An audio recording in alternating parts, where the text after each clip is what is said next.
Many people pray for healing, and yet, no matter how much faith they have, their bodies don't really change. But what if the issue isn't in the body at all? What if the real root is emotional? I've seen time and time again that when the heart heals, the body usually follows. The body usually just follows. Proverbs 17:22 says, "A merry heart does good like medicine, but a broken spirit dries the bones." That isn't just poetic. It's not poetic really. It's physiological. Our bones contain the marrow that produces blood cell that is necessary for life and immunity. When our spirit is crushed, when we carry unhealed trauma, that inner collapse eventually echoes through our cells, echoes through our immunity, through our energy, literally through every part of our body. So, even science agrees with this. Science agrees that prolonged stress releases a hormone called cortisol. So, this hormone, cortisol, prepares the body for, it prepares us for fight or flight. Fight or flight is a hormone that prepares you when you're in this state of trying to run or to fight. It's the hormone that the body releases to prepare you for that. But when that stage becomes chronic, when there's always this trigger of stress, of fear, of that there's a problem that you need to fight, that you need to flee, when it's constantly being triggered in your body, it becomes chronic, really. So what happens is that because the body is always releasing that hormone, cortisol, it will weaken the immune system, right? It sort of exhausts the adrenals, it just exhausts the body, and then makes you vulnerable to illness. So yes, an unhealed heart can produce a very weary body, a very torn apart body, a very sick body, really. So when Proverbs says that a broken spirit dries the bones, it's revealing a very divine mystery there that I don't think we should miss, we should all recognize. So your physical vitality flows from your spiritual vitality. The physical aspect, even of life, is a reflection of the spiritual aspects, right? The same thing happens with our body. That's why Job cried out. Job was saying in Job 17 verse 1, he says, "My spirit is broken, my days are extinguished." So, and interestingly, there's a medical condition called Job syndrome. I know, interestingly, it causes immune deficiencies. The name is prophetic. It feels prophetic to me as far as I'm concerned. So, when you minister to people, you find that this deep grief, betrayal, shame, hiding behind the physical condition. Once the emotional wound is healed, whether through forgiveness, through prayer, or simply through allowing the Holy Spirit into those places to bring peace, physical feeling often follows it naturally. You don't even need to stress it. It just follows that forgiveness. It just follows that releasing of that trauma. So let's talk about chronic pain. The American Chronic Pain Association defines chronic pain as any pain that is lasting beyond the normal healing process. But for many people, the original wound is not physical, right? The original wound is usually emotional, it's not physical. So some things like fibromyalgia, migraine, back pain, these are often stories. Even cancer, seriously, these are often stories the body tells when the soul has been silenced. Our muscles remember what the mind is trying to forget. The body keeps the score. Even there's this book that says the body keeps the score. It's quite a good read because the body keeps the score of all of this. The body is aware of this and it keeps the score of all of them. It's aware of it. And when the emotion stays trapped, the body speaks for the emotion. When this emotion is trapped inside those fragments of the soul, the body usually speaks out for them by reflecting of that thing that is being trapped in the body. So when people say, "I've tried everything, but nothing works," you reverse engineer by asking, what emotion might this pain be presenting? What emotion might this sickness be reflecting? What emotion might this back pain, might this cancer reflecting? Is it reflecting or is it representing? Because things like cancer is usually rooted in unforgiveness.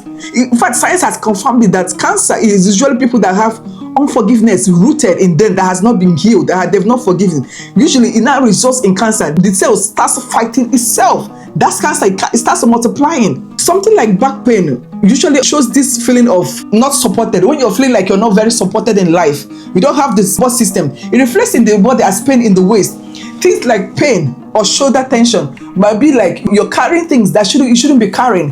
When you find that you're having this prolonged neck or shoulder pain, reevaluate for your life. Maybe God is trying to tell you that you're carrying burdens that you shouldn't be carrying. This pains is usually a message. Is the soul crying out through this body, because trauma puts the body into this survival mode, into fight, flight, or freeze. But when the event passes and your nervous system never resets, you stay locked in that mode. The body keeps expecting danger even when there's no danger. This constant tension leads to inflammation, muscle constriction, and fatigue.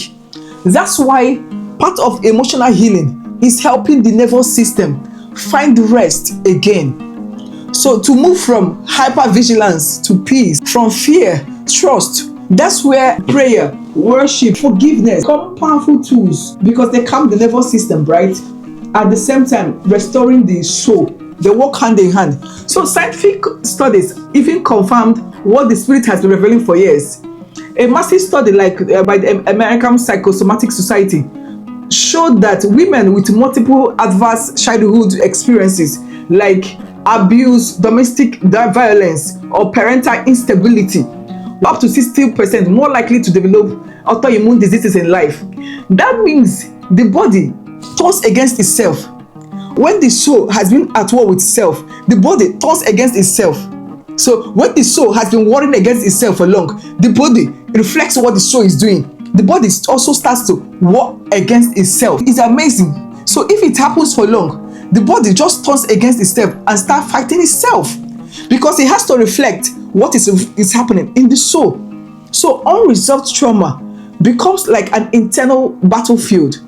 But Christ came to bring shalom, peace that restores harmony between the body, soul, and the spirit. Isaiah 53 verse 5 reminds us that by his stripes we are healed. That also includes the wounds of the soul, the wounds of the heart that the body has been expressing. So every wound of the heart that the body expresses, Jesus also came to heal it. That's part of what Jesus came to heal. So now, let's talk about one of the greatest emotional roots of sickness. One of the greatest that has been found is unforgiveness. Oh my goodness. This one is huge. Jesus was saying in John 22:23 that if you forgive the sin of any, they are forgiven. If you retain the sin of any, they are retained. This means when we refuse to forgive, we hold onto the emotional energy of that wound, and it begins to harm us. Also, in Matthew 7 verse 2, Jesus was also saying, for in the way you judge, you will also be judged. And by your standard of measure, it will be measured to you. Unforgiveness binds. It binds other person, but it also binds you.